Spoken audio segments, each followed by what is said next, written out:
अस्सलामुअलैकुम। तो आज की वीडियो में आपकी ज़िंदगी के सबसे मोस्ट इम्पॉर्टेंट एमसीक्यूज़ करेंगे। क्लास 9 से लेकर क्लास 12 तक जो भी आपने मैथमेटिक्स पढ़ी है ना, उसमें ये जो एमसीक्यूज़ हैं मोस्ट इम्पॉर्टेंट हैं, सबसे ज़्यादा इम्पॉर्टेंट है। इन एमसीक्यूज़ को आप बिल्कुल भी नहीं छोड़ना और सोचना भी मत छोड़ने का, ठीक है?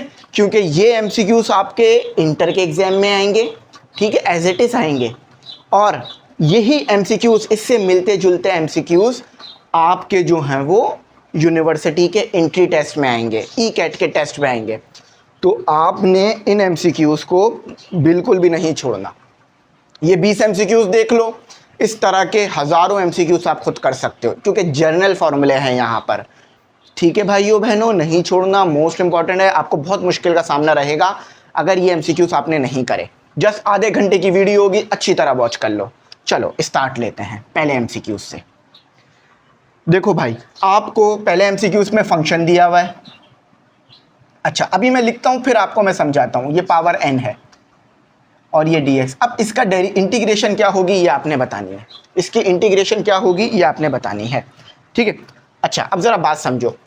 एक कंडीशन दी हुई है कि n की वैल्यू -1 नहीं है, -1 के अलावा कुछ भी हो सकती है n की वैल्यू। अब ज़रा समझो क्या रहे हैं, समझो कि यार आपको ना एक फंक्शन दे दिया है। फंक्शन ले लो 2x + 1, ये फंक्शन आ गया। देखो यहाँ कुछ भी आ सकता है, 3x + 1 कुछ भी आ सकता है। फंक्शन कहा हुआ है, यानी जर्नल टर्म की बात कर रहे हैं। फॉर एग्जाम्पल मेरे पास ये लिखा हुआ था x² + 5, मैंने इसको फंक्शन कह दिया। इसी एक्सप्रेशन को फंक्शन कहा जाता है, जिसमें आप कोई x की वैल्यू पुट करते हो, आपको आंसर मिलता है। सही है, ये फंक्शन है। अब n की वैल्यू -1 क्यों नहीं रखनी, इसकी वजह बताता हूँ। अगर n की वैल्यू आपने -1 रख दी, अब जब इस पे इंटीग्रेशन लगाओगे तो क्या होगा? इंटीग्रेशन लगाने से ये तो 0 हो गया, ये 1 हो गया। क्योंकि देखो ना, अगर किसी भी चीज़ की पावर 0 है तो वो 1 आ जाएगा, और डिनोमिनेटर में 0 आ रहा है तो ये तो इन्फिनिटी हो गया। ये तो पॉसिबल ही नहीं है। जब भी उन्होंने कहा है n की वैल्यू -1 नहीं रखना, क्योंकि अगर -1 रखोगे, इस चीज़ को जब भी ये दिया हुआ हो ना, आंख बंद करके आंसर नहीं लगा देना, क्योंकि ये फॉर्मूला है। बेसिकली आपने ये n देखना है कि n नॉट इक्वल टू -1 होना चाहिए। अगर -1 रखा तो आपके सामने आंसर आ गया इन्फिनिटी, जो कि नहीं होना चाहिए था।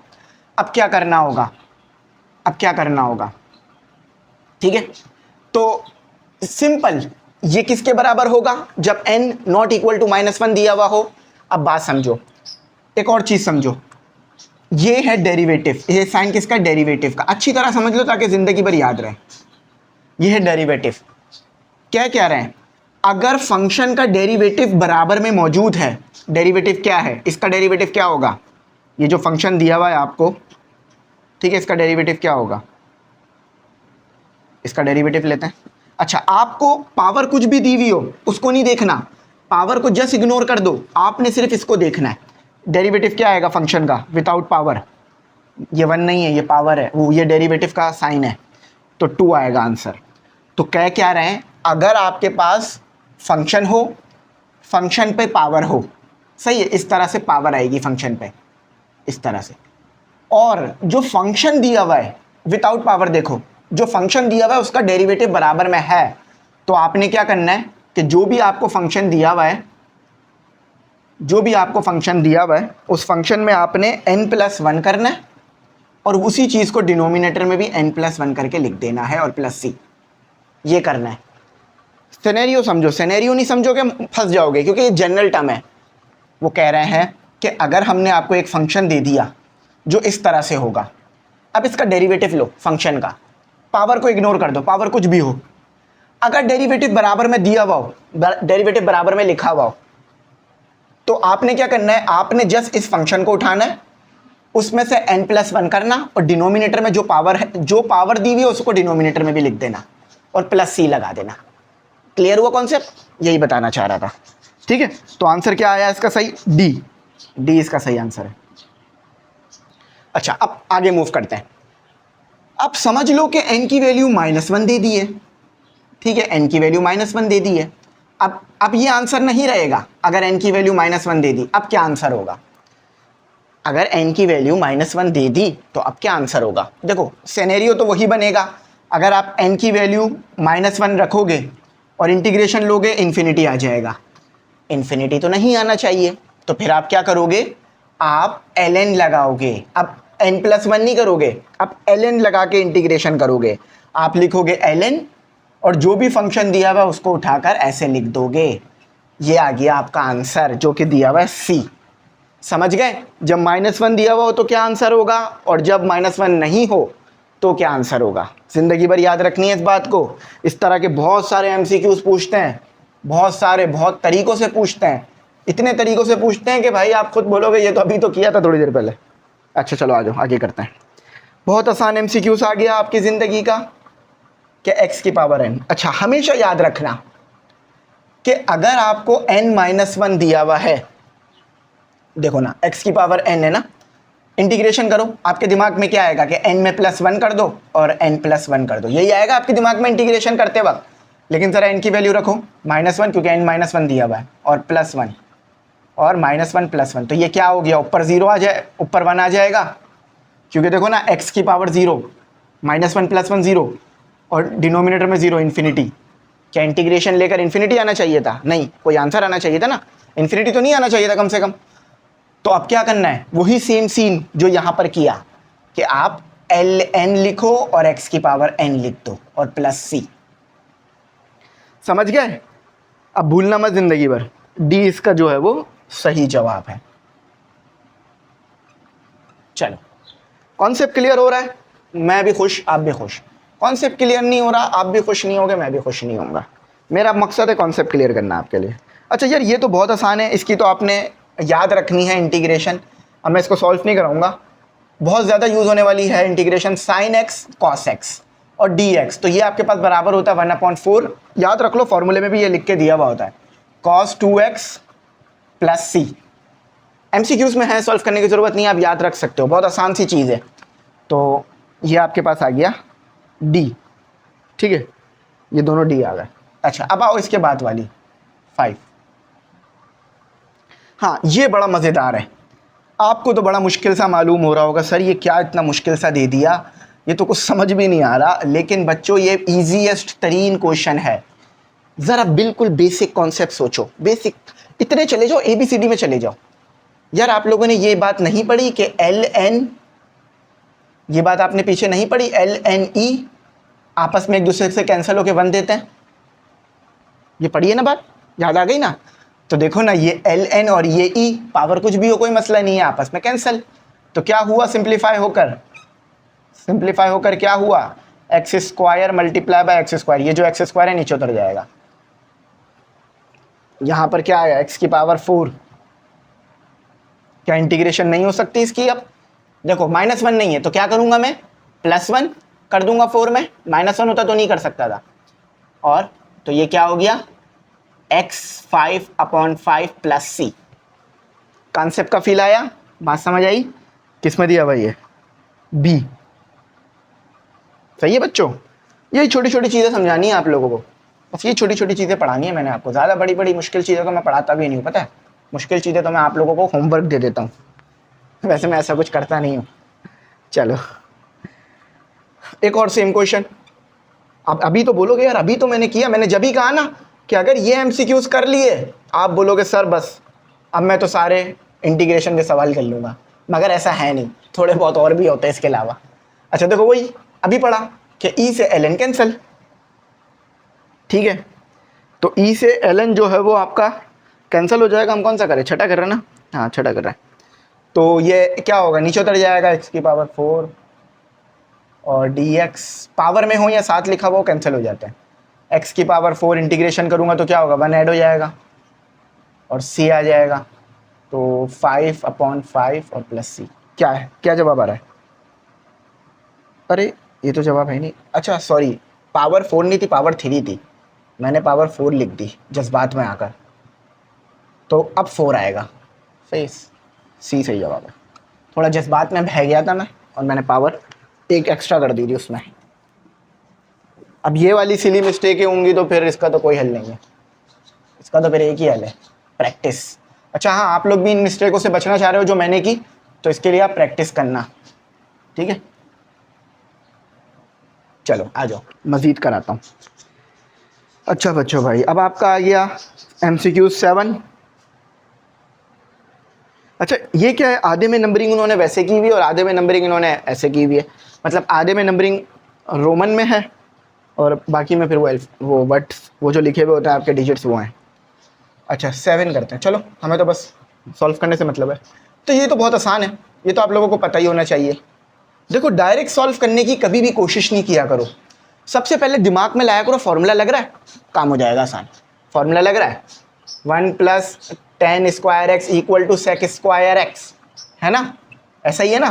तो ये क्या हो गया, सेक स्क्वायर एक्स और d x. Sec square x की इंटीग्रेशन क्या होती है, हमने पढ़ रखी है, सेक स्क्वायर एक्स की इंटीग्रेशन होती है tan x + c। Page number 150 देखो, उस पर ये मिल जाएगी आपको। तो अच्छा ये रहा, तो ये आ गया आपका ए। कभी कभार ऐसा भी होता है, इतनी आसान आसान इंटीग्रेशन दे देते हैं। ये उन बच्चों के लिए आसान है जिन्होंने प्रैक्टिस कर रखी है, जिन्होंने प्रैक्टिस नहीं की भी तो उन बेचारे बच्चों के लिए मुश्किल हो जाती है। अच्छा अभी हमने किया 7, अब हम करेंगे 8। बहुत आसान, अगेन आसान। ई एक्स अपॉन 1 + EX, कोई मसले वाली बात, कोई बात बुरी लगी नहीं। सब्स्टिट्यूशन मेथड पढ़ा है, सब्स्टिट्यूशन मेथड। अब देखो कोई फॉर्मूला वगैरह लगता हुआ नजर नहीं आ रहा और वैसे भी नहीं हो रहा हमसे ये सॉल्व। अब आओ इधर ज़रा, बहुत सारे मेथड है, उनमें से कोई एक मेथड लगाओ। सब्स्टिट्यूशन मेथड जो कि सबसे ज़्यादा आसान और यूज़ होने वाला मेथड है, सब्स्टिट्यूशन मेथड। अब इस मेथड में क्या होता है, इस मेथड में आप जो आपको मुश्किल चीज़ दी हुई होती है ना, उसको u के बराबर ले लेते हो। ज़रूरी नहीं है u के बराबर लो, v t जो भी हो, लेकिन u के बराबर हम अमूमन लेते हैं क्योंकि सब्स्टिट्यूशन पहचान में आ जाती है ना इससे। तो मैंने u को ले लिया 1 + EX के बराबर। तो ये आसान नहीं हो गया, आप देखो आसान हो जाएगा ना, 2x 1 + u आ जाएगा, है ना। मगर अब मसला क्या है, यहां पर डेरिवेटिव किसके रिस्पेक्ट से है, u सॉरी x, है ना, डेरिवेटिव x के रिस्पेक्ट से है ना। आपने तो u ले लिया, ये तो बड़ा मसले वाली बात हो गई। यहां भी u आना चाहिए, अगर ये u है, यहां नीचे u है तो यहां भी u आना चाहिए। अब इसके लिए क्या करना है, अब u के रिस्पेक्ट से आप डेरिवेटिव सॉरी x के रिस्पेक्ट से आप डेरिवेटिव कर दो u को। जब आप x के रिस्पेक्ट से डेरिवेटिव करोगे ना u को, तो यहां पर du खुद ही आ जाएगा। आओ जरा करके देखते हैं। तो यहां लिख देता हूं डिफरेंशिएट, वैसे ज़रूरत तो नहीं पड़ती लिखने की, लेकिन समझा रहा हूं तो इसलिए लिख रहा हूं। Differentiate with respect to x, u के रिस्पेक्ट से नहीं ले लेना, x के रिस्पेक्ट से लेना।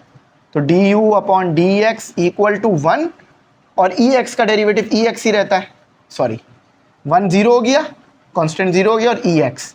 अच्छा आपको क्या चाहिए था, du चाहिए था ना, तो ये जो dx है इसको उधर ले जाओ। अच्छा देखो ये दो चीज़ें आपके पास आ गई, u तो मैंने पहले ही पुट कर दिया था समझाने के लिए, ठीक है। तो u पुट कर दिया मैंने, u पुट कर दिया तो मैंने क्या आ गया ये। अच्छा अब सॉरी एक मिनट, थोड़ा सा हम ना गलत कर रहे हैं। dx है ना, तो dx के लिए सेट कराओ, dx को इधर ले जाओ, ex को डिनोमिनेटर में ले आओ, कोई मसला नहीं है, बात समझ में आ रही है हमें। तो dx यहाँ पुट कर दो, तो ये आ गया आपका dx, सॉरी dx पुट किया तो क्या आया, इस dx की जगह आएगा du/ex। देखो ये भी ex है, ये भी ex है, कैंसिल हो गया, तो आ गया आपके पास u और ये हो गया ऐसे, और ये हो गया du। अब 2 को बाहर कर लो, 2 बाहर आ गया, इंटीग्रेशन कर दो। अब देखो अब मसला क्या आ रहा है, u की वैल्यू -1 है।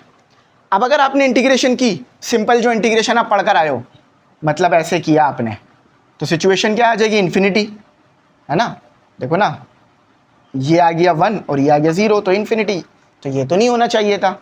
तो अब क्या करोगे आप, बहुत सिंपल सी बात है, आप लगा दोगे ln और u को उसके अंदर लिख दोगे और +c, सही है, समझ गया ना। जब -1 हो तब करना ही है।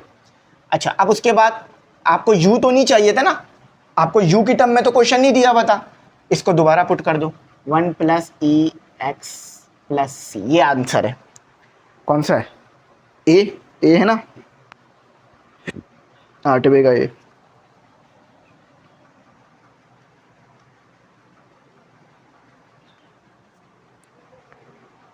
ठीक है, समझ में आ गया ना। देखो थोड़ा सा बड़ा था लेकिन आपको समझाना था मुझे, तो इसलिए मैंने समझा दिया। मेथड भी समझ में आ गया। इस तरह के एमसीक्यूज भी आते हैं और क्वेश्चन भी पूछ लिया जाता है। तो चलो दोनों तरफ से आपको भला हो जाएगा, चाहे एमसीक्यूज पूछें या कुछ भी पूछें, आप तो रेडी हो काम के लिए। अच्छा 9 करते हैं। बराबर में एमसीक्यूज का पेज चल भी रहा है तो वो भी देख सकते हो, कोई मसले वाली बात नहीं है। ये 3 है, ठीक है। अच्छा EX/DX है तो बहुत आसान, जस्ट बच्चे ने अच्छी तरह सोचना है। बहुत मुश्किल तरीन लग रहा होगा ना आपको, ये आसान है, बहुत आसान है। मुझे भी मुश्किल लगा था, ऐसी बात नहीं है कि मुझे आता था, मुझे भी मुश्किल लगा था। अच्छा ये 9 नहीं है, ये 9 ऐसे है, सही। अब देखो ज़रा, क्या मैं ये कर सकता हूँ कि EX और E3 ln x, डायरेक्ट नहीं करूँगा, टेंशन नहीं लो। अब ये बताओ मैंने ये किया क्या, बेसिस सेम पावर एट, ये कॉन्सेप्ट लगाते आए हो ना पीछे, तो उसको अब दोबारा रिवर्स कर दो। देखो आप ऐसे करते आए हो कि a मल्टीप्लाई बाय a, तो बेसिस सेम है तो पावर क्या हो जाती थी, 8, तो a का स्क्वायर हो जाता था, है ना। तो मैं इससे ये दोबारा ब्रेक नहीं कर सकता, मैंने यह ब्रेक ही किया है। इस तरह लिख के दिया हुआ था, मैंने इस तरह लिख दिया कि मैंने क्या किया, EX और E3 ln x, basis same है, दोबारा ऐसे लिख सकते हो चाहो तो। बात क्लियर है, ठीक है।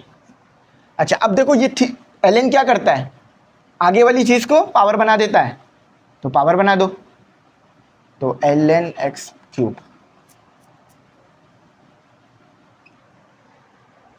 ठीक है, ये हो गया। अच्छा अब देखो e से ln कैंसल, है ना, पीछे पढ़ा है ना यार, अभी तो पढ़ा थोड़ी देर पहले। तो EX, अब ये x³ नीचे उतर जाएगा, ऊपर भी x³, नीचे भी x³, तो आपके पास क्या आया, EX/DX। याद रखना EX का डेरिवेटिव लो तो भी EX आएगा, इंटीग्रेशन लो तो भी EX आएगा। डेरिवेटिव लोगे तो भी EX आएगा, इंटीग्रेशन लोगे तो भी EX आएगा। आंसर क्या आया, EX+C। बज़ाहिर जो चीज़ें मुश्किल लगती हैं मेहनत करने से आसान हो जाती हैं, और जो मेहनत नहीं करता फिर वो मुश्किल में रह जाता है। अब तो कितना मुश्किल तो नहीं था, आसान ही था। आया कॉन्सेप्ट का फील, समझ में आई बात, बस बात समझ लो मेरी और फिर आगे बढ़ जाओ ज़िंदगी में मेहनत करके। आ जाओ MCQs नंबर 10, ये भी वही वाला है, ये भी वही वाला है। इंटीग्रेशन, एक मिनट रुको, ln EX E sin x dx, ठीक है।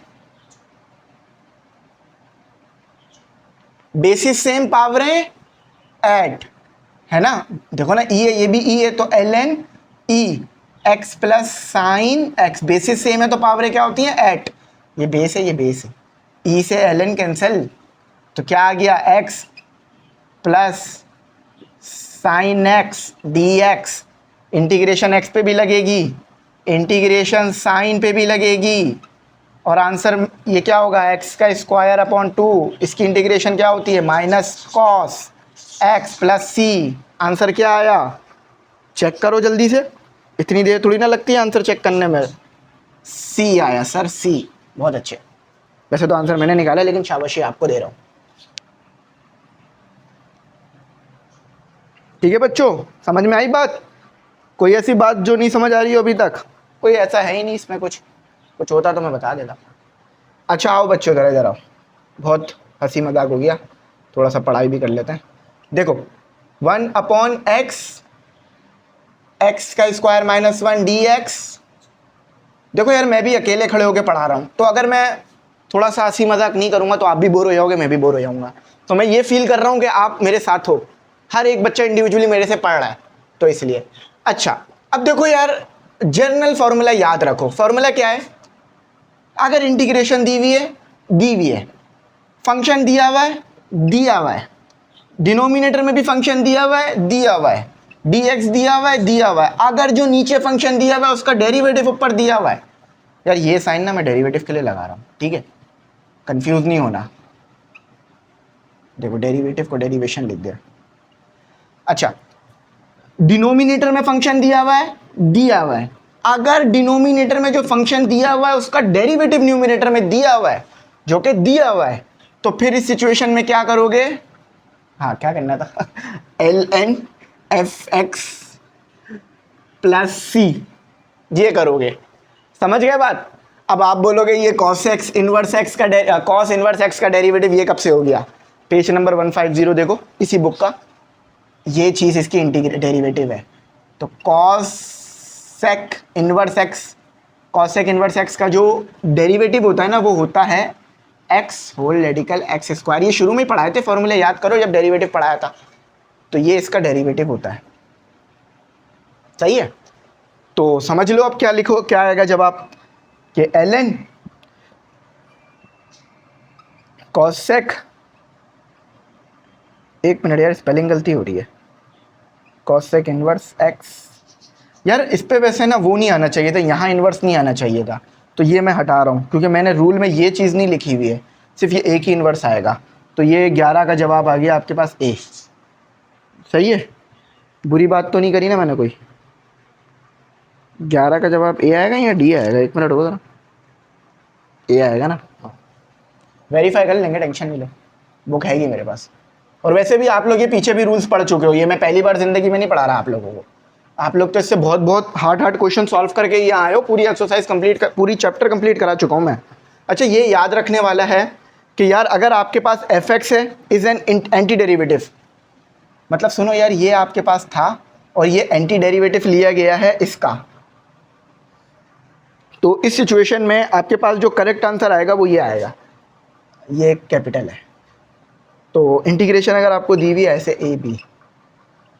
अच्छा सर इसको समझ लो, देखो यार जब भी ना इंटीग्रेशन करते हैं तो इसका मतलब क्या होता है, हम ए से बी की तरफ जाते हैं, इसका मतलब क्या होगा, F x minus F x, है ना?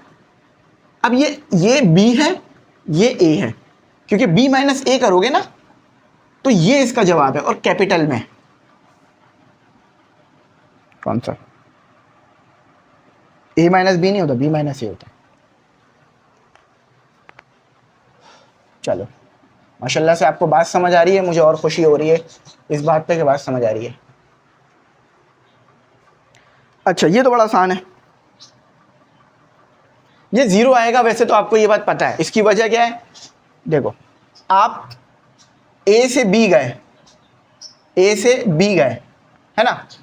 अब ए का डिस्टेंस था, ए आपके पास था 50, बी आपके पास था -50, ऐसा ही है ना? नहीं बल्कि उल्टा है, ये 50 है, ये प्लस -50, तो क्या होगा 50 और माइनस, नहीं बल्कि उल्टा कर दिया, बी क्या आएगा 50 माइनस और -50 100। इसको सॉल्व करना पड़ेगा, ऐसे समझ नहीं आएगा आपको ये, ऐसे मैंने अगर डायरेक्ट करा दिया ना फिर मसला हो जाएगा आप लोगों के लिए। चलो इसको मैं सॉल्व कराता हूँ आपको। वैसे ना यार इसका आंसर आना चाहिए 0, उसकी वजह ये है ऑड फंक्शन है। अब मैं बता देता हूँ, रुको, ये इवन फंक्शन है। इवन फंक्शन कैसे?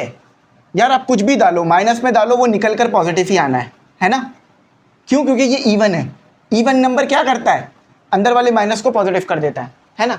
इधर देखो, ये ऑड फंक्शन है, 3 ऑड फंक्शन होता है, 1 भी ऑड होता है, याद रखना, ये भी ऑड है, ये ऑड फंक्शन है, सही है? बात समझ आ गई? ये ऑड है। अब ऑड में माइनस डालोगे ना तो वो माइनस बच जाएगा, ख़त्म नहीं होता। अब इवन फंक्शन है, इवन फंक्शन है तो माइनस क्या हो रहा है, ख़त्म हो रहा है, ऑड में ख़त्म नहीं हो रहा।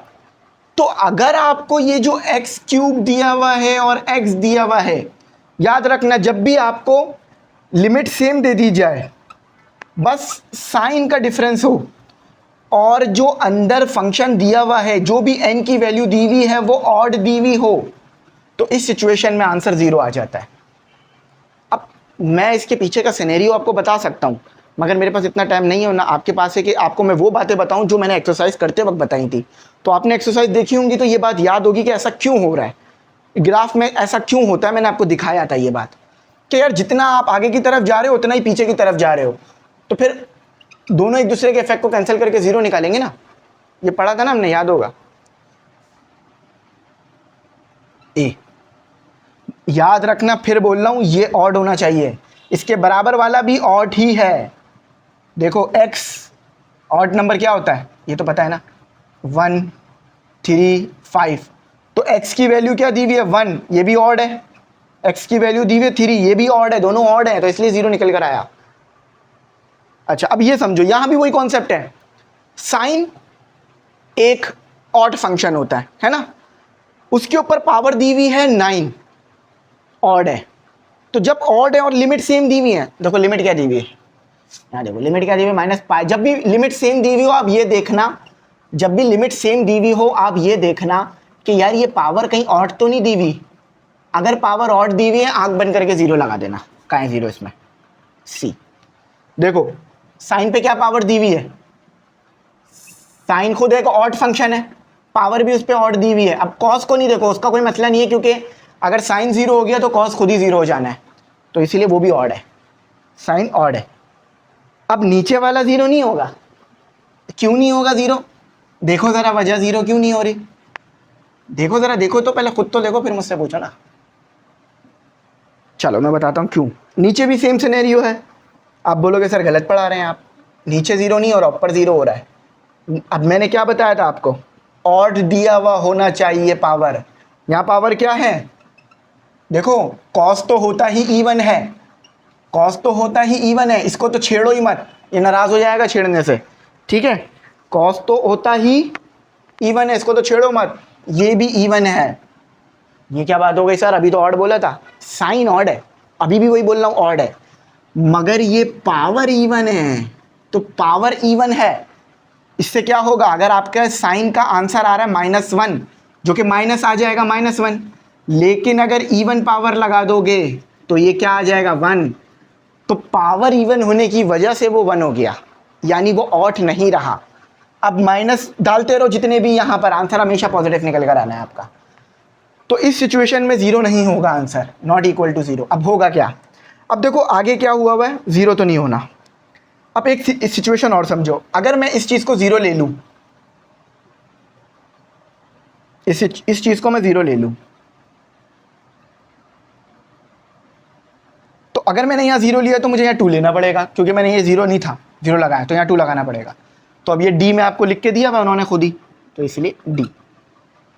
यार अब ये चीज़ें मैं आपको बता चुका हूँ और यहाँ भी बता रहा हूँ, तो डबल समझ में आ गई होगी, आई होप। याद रखना इन बेसिक बेसिक कॉन्सेप्ट्स को, लिख के रख लो अपने पास, याद रहेगा। अच्छा अब आ जाओ यहाँ ज़रा, एरिया निकालते हैं। एरिया का फॉर्मूला याद है, ए से बी वाई डी एक्स। अब ये वाई कहाँ से लाया, और लिमिट भी दी हुई होगी, ए दिया हुआ है आपको 1, बी दिया हुआ, सर ये क्या बात हो गई, वहाँ तो एक्स वाई लिखा, एक्स लिखा हुआ है, कोई मसला नहीं है, जो पहला एक्स होता है उसे ए लेते हैं, जो दूसरा एक्स होता है उसे बी लेते हैं, ठीक है, समझ गए बात। अच्छा ये एरिया है, एरिया निकालना है आपने, लिखा हुआ भी है area bounded by the curve, यानी ये कर्व बन रहा है उसके अंदर एरिया है, इस तरह से कर्व बन रहा होगा उसके अंदर एरिया होगा, तो ये एरिया निकालना है आपने, सही। अच्छा अब y आपको गिवन है, y क्या दिया हुआ है, ln e x की पावर, यहाँ जगह नहीं है, e x की, सॉरी ln e x की पावर स्क्वायर, ठीक है। चलो a क्या दिया हुआ है -1, b क्या दिया हुआ है 1, y क्या दिया हुआ है ln e x की पावर स्क्वायर dx, वही बात है, ln से e कैंसिल हो जाता है, तो x square D x, integrate करो इसे, देखो स्क्वायर है -1 नहीं है, तो क्यूब आ गया और क्यूब आ जाएगा, क्यों क्यूब आ रहा है समझ में आया ना, ठीक है, तो -1 1। अब देखो पहले अपर लिमिट लगाओ 1 3, अब पावर क्यूब से कोई मसला नहीं होगा, 1 ही रहेगा, माइनस लगाओ -1/3।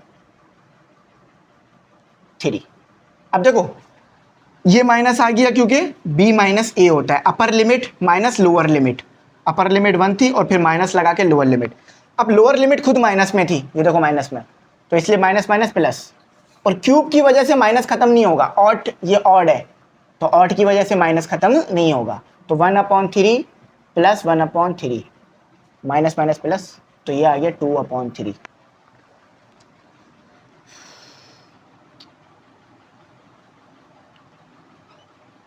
सही है। 17वां, ये तो बहुत आसान है यार, ये तो खुद ही कर लोगे कि अगर आपने लिमिट को स्विच किया, याद रखना हमेशा बेसिक रूल है इंटीग्रेशन का। बेसिक रूल्स अच्छा है, आप लोगों को क्लियर हो जाएंगे ना यहाँ पर, तो फिर आगे आपको कभी मसला नहीं होगा। देखो आपके पास ये इंटीग्रेशन थी a से b f(x) dx। अगर आपने लिमिट को स्विच किया तो फिर आपको माइनस लगाना पड़ेगा। a को b को a बनाया।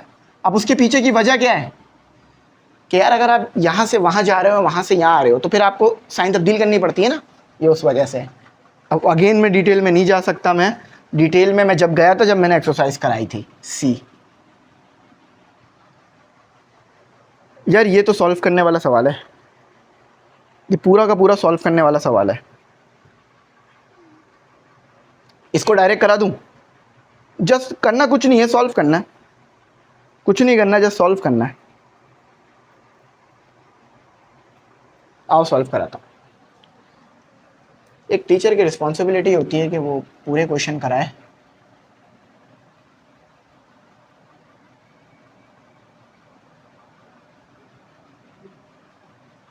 चलो मैं आपको सॉल्व कराता हूँ।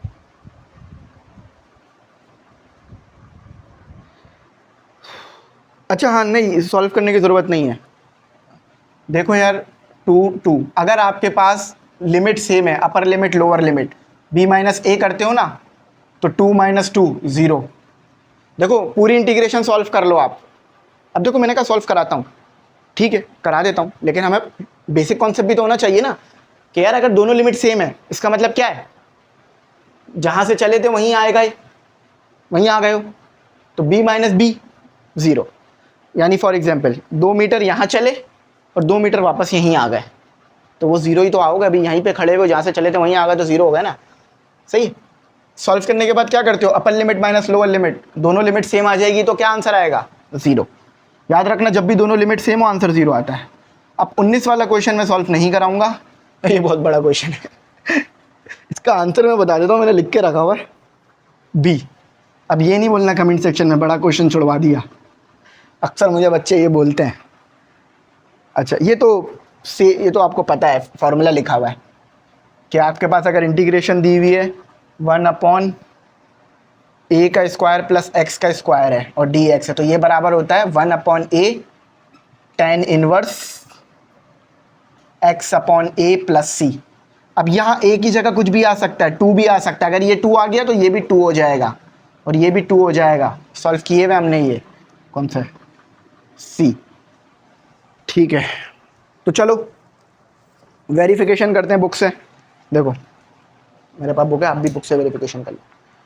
अच्छा पहले का D, दूसरे का C, तीसरे का D, चौथे का भी D, पांचवे का B, छठे का C, सातवें का A, आठवें का A, नौवें का भी B, 10वें का C, 11वें का A, 12वें का B, ये B है A नहीं है, 13वें का A, 14वें का C, 15वें का D, 16वें का A, 17वें का C, और वो 0, ये 0 A पर था, ये 0 A पर था। चेक कर लो, हाँ चेक कर लेते ना, हाँ A पर था, सही है।